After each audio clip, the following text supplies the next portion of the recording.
Election commission के हुक्म के बावजूद वो कहते हैं सिक्योरिटी थ्रेट है, हम एक शख्स को पेश नहीं कर सकते।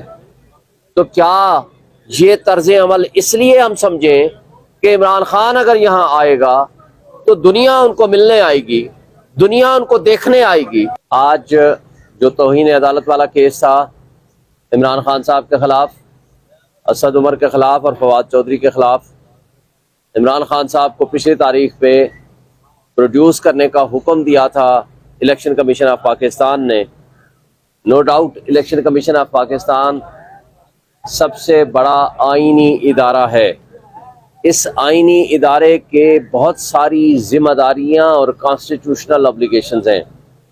बहरहाल सेक्रेटरी इंटीरियर ने एक हुक्मनामा लिख के भेज दिया था, या उसको प्रपोजल कहें लिख के भेज दिया था, आप जेल चले जाएं, उनको हम प्रोड्यूस नहीं कर सकते। और पिछले तारीख में ही मैंने कहा था कि अगर ये सारा एडमिनिस्ट्रेशन, हमारी लॉ इन्फोर्समेंट एजेंसीज, हमारे रियासती इदारे, पैरामिलिट्री फोर्सेस अगर एक शख्स को सिक्योरिटी नहीं दे सकते तो ये बता दें कि ये 25 करोड़ आवाम को सिक्योरिटी कैसे देंगे। सवाल यहाँ ये पैदा होता है कि पाकिस्तान में फ्री मुफ्त मराआत जो हमारे और आपके पेट काट के हम इनको देते हैं वो है $18 बिलियन सालाना। पाकिस्तान में फ्री मुफ्त मराआत जो हमारे और आपके पेट काट के हम इनको देते हैं वो है $18 बिलियन सालाना। तनख्वाहें इसके अलावा हैं। लेकिन कारकर्दगी का सवाल ये है बकौल इनके कि हम एक शख्स को जेल, अडियाला जेल से रेड जोन तक बाहिफाजत नहीं ला सकते। अब इसमें दो वजूहात हैं। एक है, असल बात है बदनीयती। जब हम ये कहते थे एफएक मरकज में उनकी ये सारी अदालतें, ये सारे लॉ इन्फोर्समेंट एजेंसीज ये कहते थे कि नहीं, आप एफएक मरकज में ही जाएं। लेकिन आज जो रेड जोन सबसे मोस्ट सिक्योर जगह है यहां पेश करने के लिए, और ये मुक्तदर लोगों के लिए एक खतरा की अलामत हो, दैट इज द रीजन वो नहीं पेश करना चाहते। आपने देखा सुप्रीम कोर्ट ऑफ पाकिस्तान ने ऑर्डर किया कि इमरान खान नैब वाले केस में, जो कि नैब की प्रोविजंस को चैलेंज किया गया था, और नैब प्रोविजंस जो अमेंडमेंट आई थी, जो पीडीएम की जमातों ने अपने सिर्फ जाती मफादात और जाती केस खत्म कराने के लिए किया था, उसके ऊपर जब सुप्रीम कोर्ट ने कहा कि जनाब आप आना चाहें तो आप इन पर्सन पेश हो सकते हैं, और इमरान खान साहब ने लिख के दे दिया कि जी मैं जाती हैसियत में पेश होना चाहता हूं। लेकिन बदकिस्मती से इंतजामिया सुप्रीम कोर्ट के हुक्म को भी मानने को तैयार नहीं है। जो खबरें आ रही हैं वो ये कह रहे हैं कि हम नहीं पेश कर सकते।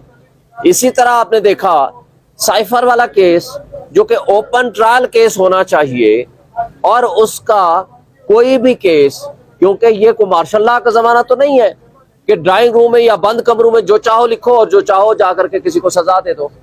ओपन कोर्ट ट्रायल ये बुनियादी हक है किसी भी मुल्जिम का, लेकिन उससे भी ले तो लाल से काम ले रहे हैं।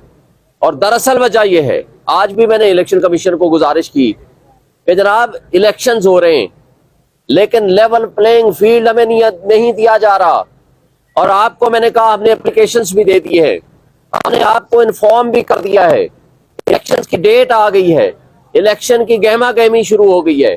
पूरे पाकिस्तान में तमाम पॉलिटिकल पार्टीज को अपने जलसे, अपने प्रोग्राम करने की इजाजत है, मगर अगर नहीं है तो सिर्फ एक पार्टी जो सबसे बड़ी पॉलिटिकल पार्टी है वो है पीटीआई, जो कि फेडरेशन की अलामत है। पाकिस्तान की तारीख में माजी में भी आपने देखा कि जो सबसे बड़ी पॉलिटिकल पार्टी हुआ करती है, जो फेडरेशन की अलामत हुआ करती है, उसको जब मुख्तदर तबके और हल्के रोकने की कोशिश करते हैं तो उससे रियासत का नुकसान होता है, उससे 25 करोड़ आवाम का नुकसान होता है, उससे जमहूरियत कमजोर होती है, उससे आईन कमजोर होता है, उससे बुनियादी हुकूक मुतासर होते हैं। ये आवाम का हक है, ये उनका बुनियादी हक है कि जिसको चाहे वो मुंतखब करें, और जो उनके मुंतखब नुमाइंदे होंगे वही हक के हुक्मरानी रखते हैं। کیونکہ اس لیے طاقت کا سرچشمہ عوام ہے. عوام نے اپنے حق میں اپنے ہاتھ سے یہ اختیار استعمال کرنا ہے کہ کس کو ہم نے ووٹ دینا ہے اور کس کو نہیں دینا. اگر خدا نخواستہ یہ لولی لنگڑی کوئی حکومت بنانے میں کامیاب ہو جاتے ہیں, کوئی لوگوں کو کرش کر کے, کوئی ایسے اپنے سپر کنگ اور سپر لاڈلے لا کر کے یہاں بٹھانے کی کوشش کرتے ہیں, تو نقصان کس کا ہے؟ ہماری ریاست کا ہے, ہمارے اداروں کا ہے, ہماری 25 کروڑ عوام کا ہے. آج آپ کی ریاست متحمل نہیں ہو سکتی کسی بھی ایڈونچر یا مس ایڈونچر کی. آج صورتحال یہ ہے کہ آپ کی اکانومی تباہ ہو چکی ہے. 16 مہینے کا ایڈونچر آپ نے کر کے دیکھ لیا. 16 مہینے میں ایک چلتا ہوا ملک جس میں 6.1% جی ڈی پی تھی, جس میں میکسیمم آپ کے ریزرو تھے $24 بلین, جس میں 170 روپے کا آپ کا ڈالر تھا, آپ نے اس کا انجام اتنا برا کر دیا. آج عام آدمی, غریب آدمی روٹی کھانے کو بھوک کو ترس رہا ہے.